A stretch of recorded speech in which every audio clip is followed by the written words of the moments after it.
Theology is the study of the actions and reactions of the human spirit. It can never become a science since it must always be combined more or less with psychology in its personal expression and with philosophy in its systematic portrayal.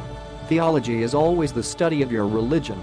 The study of another's religion is psychology.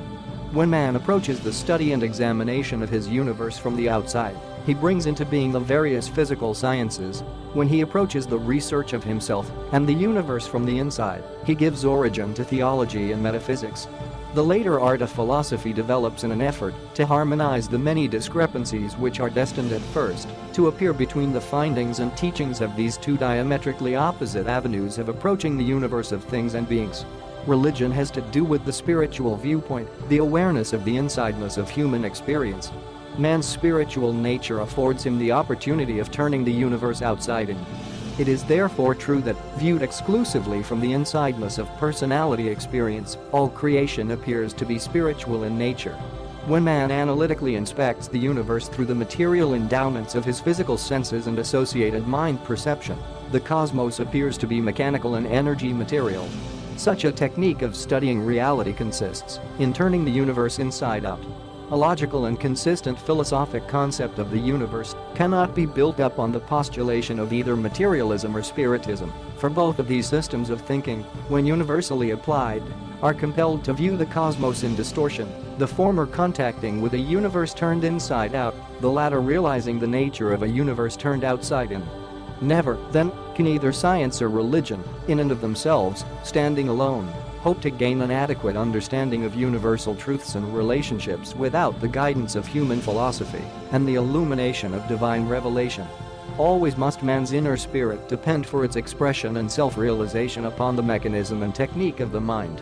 Likewise, must man's outer experience of material reality be predicated on the mind consciousness of the experiencing personality. Therefore, are the spiritual and the material, the inner and the outer, human experiences always correlated with the mind function and conditioned, as to their conscious realization, by the mind activity. Man experiences matter in his mind. He experiences spiritual reality in the soul, but becomes conscious of this experience in his mind. The intellect is the harmonizer and the ever-present conditioner and qualifier of the sum total of mortal experience.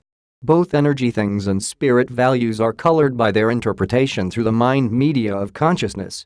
Our difficulty in arriving at a more harmonious coordination between science and religion is due to our utter ignorance of the intervening domain of the Marancha, immortal, world of things and beings. There consists of 3 degrees, or stages, of reality manifestation: matter, Marancha, and spirit. The Marancha angle of approach erases all divergence between the findings of the physical sciences and the functioning of the spirit of religion. Reason is the understanding technique of the sciences, faith is the insight technique of religion, moda is the technique of the Marancha level. Moda is a super-material reality sensitivity which is beginning to compensate in complete growth, having for its substance knowledge reason, and for its essence faith insight. Moda is super-philosophical reconciliation of divergent reality perception which is non-attainable by material personalities such as ours. It is predicated, in part, on the experience of having survived this present material life we now live. But many mortals have recognized the desirability of having some method of reconciling the interplay between the widely separated domains of science and religion, and metaphysics is the result of man's unavailing attempt to span this well-recognized chasm.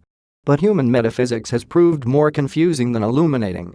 Metaphysics stands for man's well-meant but futile effort to compensate for the absence of the moda of Marancha. Metaphysics has proved a failure. Moda, man cannot perceive. Revelation is the only technique which can compensate for the absence of the truth sensitivity of moda in a material world. Revelation authoritatively clarifies the model of reason-developed metaphysics on such our evolutionary sphere.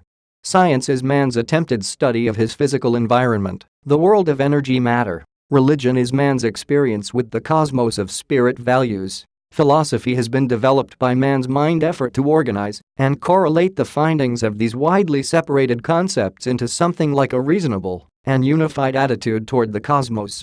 Philosophy, clarified by revelation, functions acceptably in the absence of moda and in the presence of the breakdown and failure of man's reason substitute for moda, metaphysics.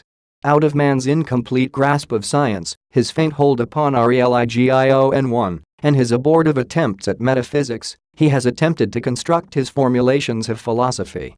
And modern man would indeed build a worthy and engaging philosophy of himself and his universe were it not for the breakdown of his all-important and indispensable metaphysical connection between the worlds of matter and spirit, the failure of metaphysics to bridge the Morancha gulf between the physical and spiritual.